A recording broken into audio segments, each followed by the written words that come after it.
రాష్ట్ర రాజధాని పరిధిలో వరుస అగ్ని ప్రమాదాలు పలు అనుమానాలకు తావిస్తున్నాయి. తాజాగా రాత్రి రాయపూడి వద్ద చీఫ్ సెక్రటరీ బంగ్లాల వద్ద భారీ అగ్ని ప్రమాదం చోటు చేసుకుంది.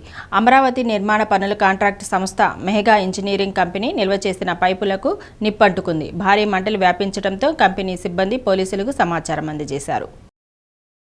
3 అగ్నిమాపక శకటాలతో పాటు పోలీసు సిబ్బంది మంటలను అదుపు చేస్తున్నారు. దట్టమైన పొగతో మంటలు ఎగసిపడటంతో అదుపు చేయడం కష్టంగా మారింది. కొద్ది రోజుల కిందట వెలగపూడి సమీపంలో ఎల్ఎండ్ కంపెనీకి చెందిన కోట్ల విలువైన హెచ్ఏపిఈ పైపులు ఇదే తరహాలో మంటల్లో బూడిదయ్యాయి. ఆ ఘటనపై సీఎం చంద్రబాబు ఆదేశానుసారం సమగ్ర దర్యాప్తు పూర్తి కాకముందే మరో అగ్ని ప్రమాదం జరగడం ఆందోళన కలిగిస్తుంది. వరుసగా జరుగుతున్న అగ్ని ప్రమాదాల నేపథ్యంలో కుట్ర కోణం ఉందేమోనన్న అనుమానాలు వ్యక్తమవుతున్నాయి. మరోవైపు కాంట్రాక్టర్ల నిర్లక్ష్యం వల్ల ఇలాంటి ప్రమాదాలు సంభవిస్తున్నాయన్న విమర్శలు వినిపిస్తున్నాయి.